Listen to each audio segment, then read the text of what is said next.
Welcome to SS2 Economics, Term 2, Week 4. Today we study international trade and the foundational theory that explains why countries trade with each other, the theory of comparative advantage.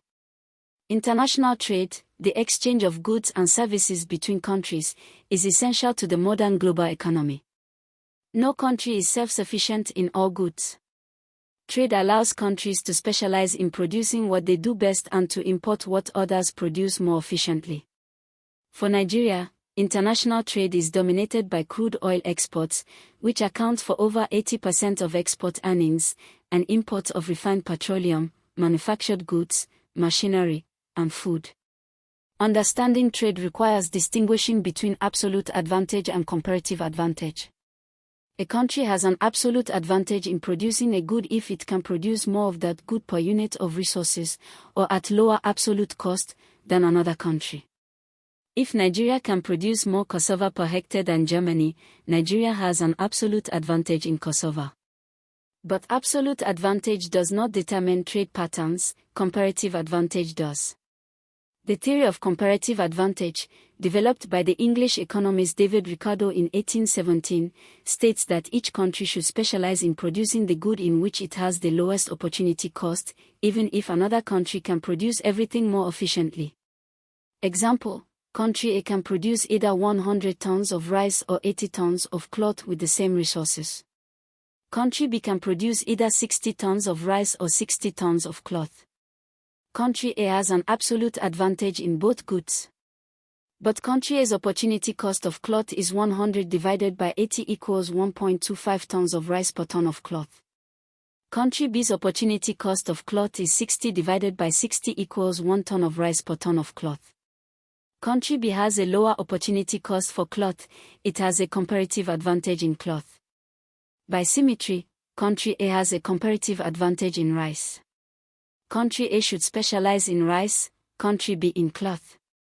Both countries will be better off by trading at an exchange rate between 1.25 and 1 tons of rice per ton of cloth.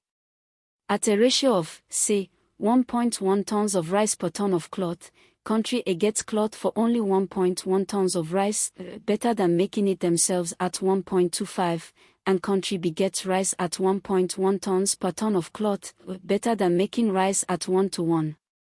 Nigeria's pattern of international trade reflects comparative advantage, but in a narrow and problematic way.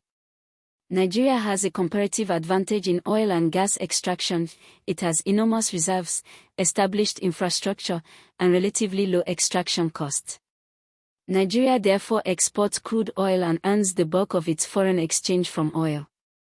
But oil dependence is dangerous, oil prices are volatile, oil revenues fluctuate wildly, and the oil sector employs very few workers relative to its revenue contribution. A more diversified trade pattern would reduce Nigeria's vulnerability. Nigeria has potential comparative advantages in several other sectors. Agriculture: Nigeria has abundant fertile land, or around 70 million hectares of arable land, a warm climate, and a large agricultural labor force. If productivity can be raised through mechanization, irrigation, improved seeds, and fertilizer, Nigeria could be a major agricultural exporter of cassava, palm oil, soybean, groundnut, and sesame. Solid minerals: Nigeria has abundant deposits of coal, Enugu, iron ore, Itakpi, Kogi State, limestone, tin, lead, zinc, and gold.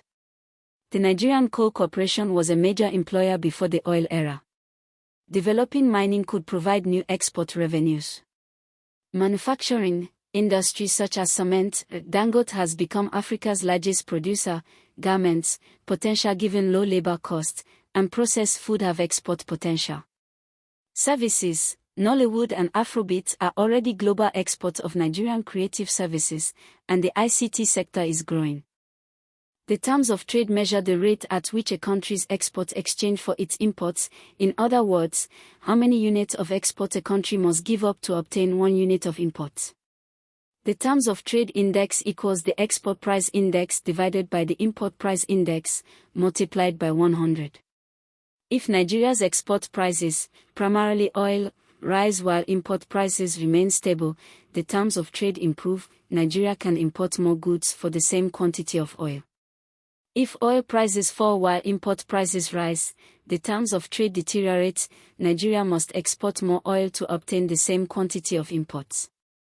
Nigeria experienced a severe deterioration in its terms of trade in 2014 to 2016 when oil prices crashed from over $100 per barrel to below $30 per barrel, while import prices of manufactured goods and machinery remained stable. This caused a foreign exchange crisis, naira depreciation, and recession. The relationship between a developing country's primary commodity exports, raw materials and food, and manufactured goods imports has been a subject of debate. The pre-BECE hypothesis argues that the terms of trade of developing countries have historically deteriorated over time, because demand for primary commodities grows slower than demand for manufactured goods. This argument supports industrialization and diversification. Two opposing philosophies govern trade policy: free trade and protectionism. Free trade means removing all barriers to international trade: tariffs, import taxes, quotas, import volume limits, subsidies, and non-tariff barriers. The World Trade Organization, WTO, promotes free trade globally. Free trade maximizes efficiency, countries specialize according to comparative advantage, consumers enjoy lower prices and greater variety, and global output rises. Nigeria is a member of WTO and the African Continental Free Trade Area, AFCFTA, which creates a single African market for goods and services. Protectionism involves restricting imports to protect domestic industries. Arguments for protectionism: the infant industry argument: new industries in developing countries need temporary protection until they become efficient enough to compete with established foreign producers. Nigeria has used this argument for cement, automobile assembly, and local textile industries. National security: some industries are strategic and must be maintained domestically regardless of comparative advantage. Defense industries, food security. Protection against unfair competition: subsidized foreign exports can undercut domestic producers. Correcting balance of payments deficits: reducing imports temporarily improves the trade balance. However, protectionism has cost: higher consumer prices, retaliation by trading partners, and reduced efficiency. In practice, Nigeria uses a combination of tariffs, import prohibitions on certain goods like rice, vegetable oil, and poultry, and local content requirements, especially in oil and gas and broadcasting. To summarize, international trade arises from comparative advantage. Each country specializes in the good with the lowest opportunity cost. Even if one country has an absolute advantage in all goods, both countries can benefit from specialization on trade. Nigeria's comparative advantage currently lies in oil and gas, but diversification towards agriculture, solid minerals, manufacturing, and services is needed for sustainable growth. The terms of trade measure export prices relative to import prices. A deterioration means more exports are needed to buy the same imports. Free trade, WTO, AFCFTA, maximizes efficiency. Protectionism, tariffs, quotas, import bans, can protect infant industries and address strategic concerns but raises consumer prices and risk retaliation. For WAEC, define comparative advantage, give an example with calculations, distinguish it from absolute advantage, explain the terms of trade, and discuss the advantages and disadvantages of free trade and protectionism.